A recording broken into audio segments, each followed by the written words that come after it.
Lúc nãy thì mình có thấy bạn đến và nhắc đến một cái giải pháp về dưới mặt. Khi mà các bạn nghĩ đến cái thăm thì các bạn sẽ nghĩ đến không, chỉ cần nghe về cái thăm thì các bạn sẽ nghĩ đến gì? Cảm giác như là không có bao giờ như thế này. Sẽ học ra là không nên học nó để cho nó hoàn thành vào cái thăm thì nó không quan trọng lắm. Còn sẽ có một cái liên kết đó là ngôn ngữ. Là tiếng Anh thì được coi là một cái ngôn ngữ quốc tế mà rất là quan trọng trong công việc như là trong cuộc sống của các bạn. Trong công việc thì có thể là các bạn như thực tế là các bạn cần phải đạt được 450 điểm đạt được đúng không? Và trong cuộc sống thì có thể các bạn đi ra ngoài nước ngoài và các bạn có thể giao tiếp với người ở thứ, các bạn có thể tìm hiểu những cái văn hóa của những người nước ngoài đó. Có một cái thực tế mà đã xảy ra ở nước ta rất là nhiều, đấy là các bạn trung tâm thì học tiếng Anh từ lúc mà tiểu học cho đến lúc trung học đến bây giờ thậm chí đến trường các bạn cũng chưa sử dụng được cái ngôn ngữ hình dạng. Các bạn có thể cho mình biết là lý do sao vậy? Thì hồi đấy thì học chung cả chúng ta không có môi trường. Theo bạn Liên, mình nghĩ là mình chưa có phương pháp học như bạn có nói là chưa có cơ sở tính chất đúng không? Chưa có môi trường và không có nhiều những cái đầu như thế đó là chúng ta thì không có cơ sở tính chất là giáo viên thì thực sự là được hay là thực sự tốt, nhưng mà có một cái sự bắt bỏ tất cả cái lý do cái trên theo mình nghĩ đó chính là tức là đấy chỉ là lý do cái một ví dụ thì mà các bạn biết nữa là sau cái chương trình nó không tham gia bất cứ một cái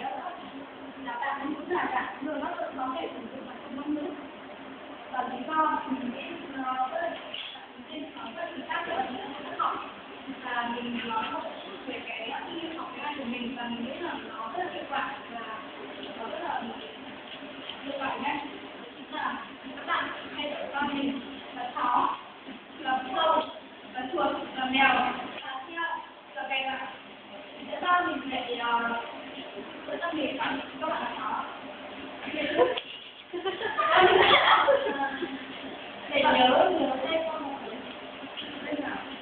khi mà mình nghĩ chó thì bạn nghĩ như người gì? Rất là nôn, rất là ngu.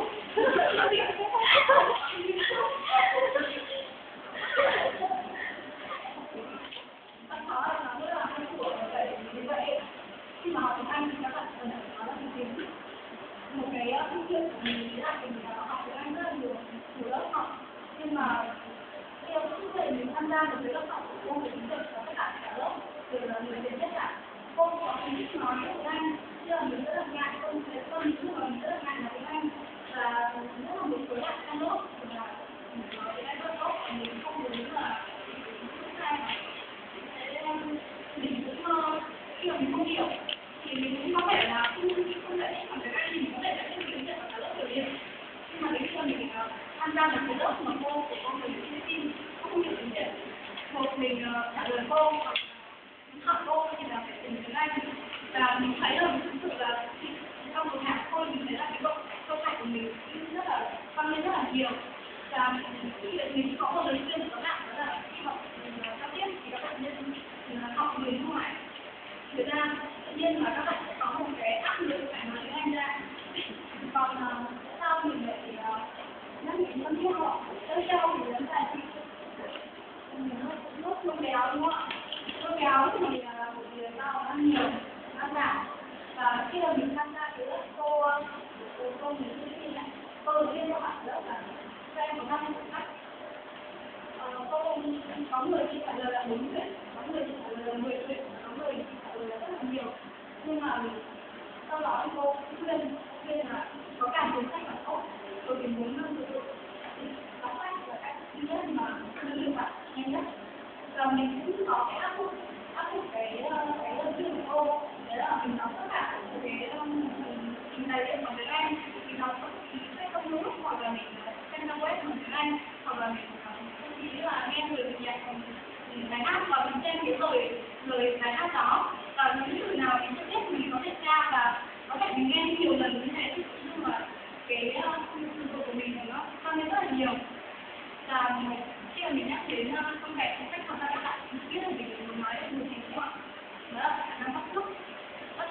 thì mình sẽ cố gắng là nói theo cái những cái ngữ liệu và những cái phát âm của người bản ngữ. Vì sao để có câu là anh nói theo cách của bạn, mình nghĩ là học tiếng Anh ở ngoại ngữ thì anh nói theo cách của ngoại ngữ. Và một công việc thứ tư mà mình sẽ thấy là ăn sâu. Khi nhắc đến câu thì có ăn chi của mình, ăn chi đúng không? Mình nghĩ là ăn chi thì được, không phải.